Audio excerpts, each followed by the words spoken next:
네, 오늘은 열왕기하 16장으로 말씀을 전합니다. 오늘 우리는요, 유다의 12대 왕 이 아하스의 삶을 통해서 눈에 보이는 현실에 집착한 삶이 얼마나 허망한지에 대해서 알아보려 합니다. 본문은 아하스가 하나님을 저버리고 또 우상과 인간의 힘에 의지하여 살았던 죄악에 대해서 경고를 하고 있습니다. 그러나 이러한 경고 속에서도 우리는 하나님의 은혜와 소망을 발견할 수 있게 됨을 오늘 본문에서 발견하게 되는데요. 아하스는 먼저 20살의 왕위에 올라서 16년 동안 이제 유다를 다스렸던 사람입니다. 그러나 성경의 평가는 아주 단호합니다. 열왕기하에 자주 등장하는 평가인데요. 2절 말씀에 어떤 평가인지 같이 한번 읽어보겠습니다. 아하스가 왕이 될 때에 나이가 20세라 예루살렘에서 16년간 다스렸으나 그의 조상 다윗과 같이 아니하여 그의 하나님 여호와께서 보시기에 정직히 행하지 아니하고, 네, 그 조상 다윗과 같지 않고 그의 하나님 여호와께서 보시기에 정직히 행하지 않았다. 이 평가가 있게 된 것인데요. 이 아하스가 좋은 정책을 펼쳤든지 혹은 군사력을 강하게 했든지 아니면 다른 나라와 외교를 잘했든지 여기에 초점이 있지 않다는 것을 알려주고 있는 것이죠. 단 한 줄입니다.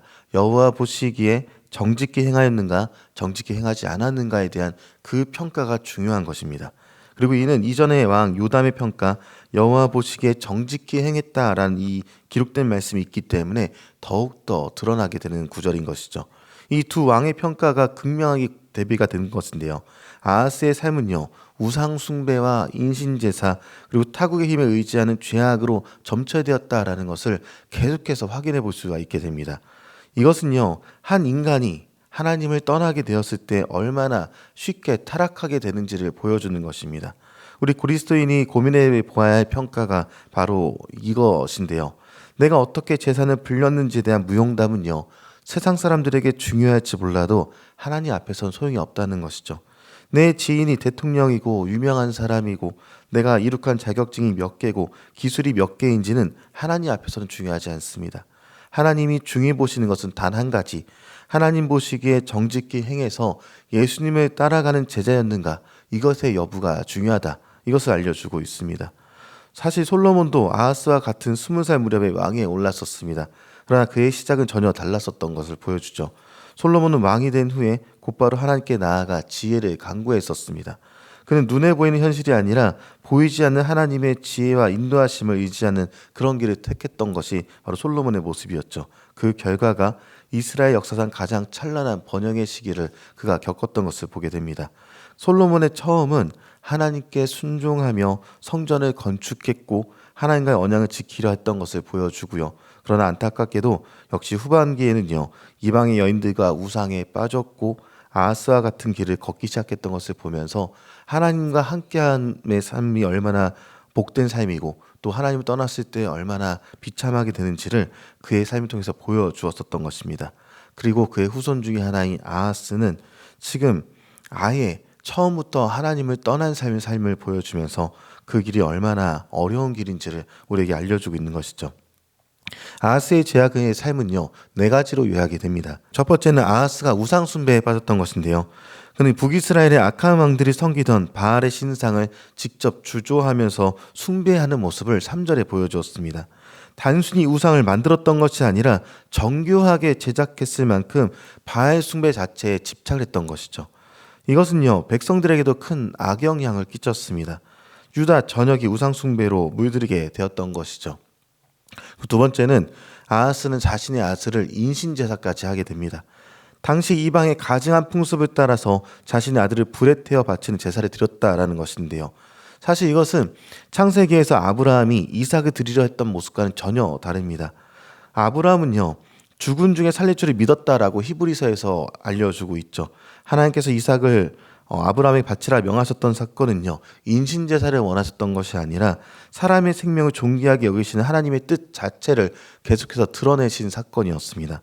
그러나 이 아하스는요, 하나님을 저버리고 고대 이방 신들을 따라서 인간다움을 포기한 삶으로서 인신제사를 했던 것이죠. 아브라함이 하나님께 제사를 한 것과 아주 대조적으로 우상 숭배를 하기 위해서 아들을 불태웠던 것입니다. 그리고 세 번째는 아하스가 하나님 대신에 타국의 힘을 의지했습니다. 하나님께서는 선지자 이사야를 통해서 아람과 북이스라엘의 위협을 두려워하지 말라 이렇게 명령하셨지만 아하스는 여호와의 전의 보물을 아수르 왕에게 뇌물로 바치면서 도움을 청하기도 했었고요. 그리고 단기적으로는 어쩌면 위기를 모면했을지도 모르겠지만 장기적으로 유다는요 아수르의 지배를 받는 비참한 결과를 받게 됩니다. 그리고 네 번째로는요 아하스는 예루살렘 성전을 아수르 제단으로 바꿔버렸습니다. 그러니까 다메섹에서 본 아수르의 제단에 감탄한 아하스가 예루살렘 성전의 제단을 자기 마음대로 변형하기 시작합니다. 그래서 하나님께 드려야 할 제사를 자기 영달을 위한 수단으로 삼아서 계속해서 바꾸게 되는 것이죠.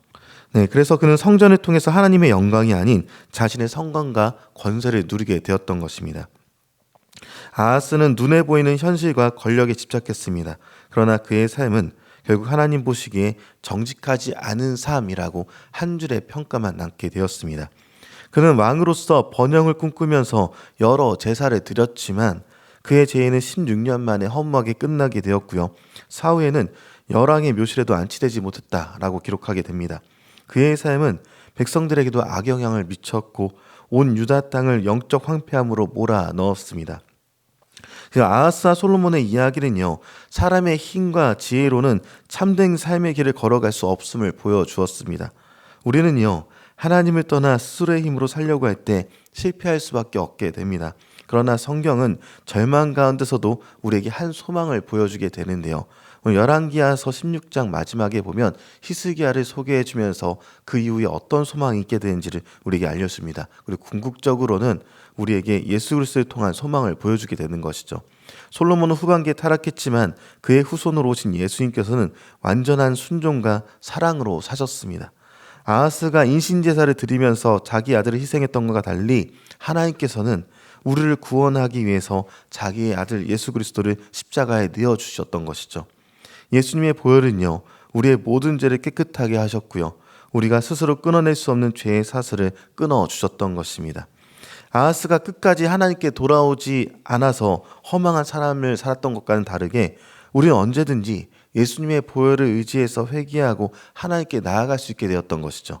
다윗이 죄를 범한 후에 진심으로 회개했을 때 하나님께서 그를 용서하셨듯이 우리도 진심으로 회개하고 예수님의 은혜를 의지할 때 새로운 시작을 할 수 있게 되는 것입니다. 아하스의 삶은 눈에 보이는 현실에 집착한 결과가 얼마나 허망한지를 보여주었습니다. 그러나 우리의 소망은 예수 그리스도 안에 있다는 것을 우리는 알고 있죠.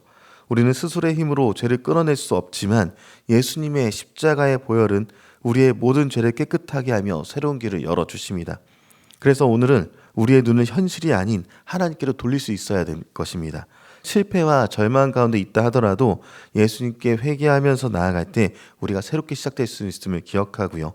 예수님의 보혈을 의지해서 죄의 사슬을 끊고 하나님 보시기에 정직한 삶을 살아가시기를 주님의 이름으로 축원드립니다.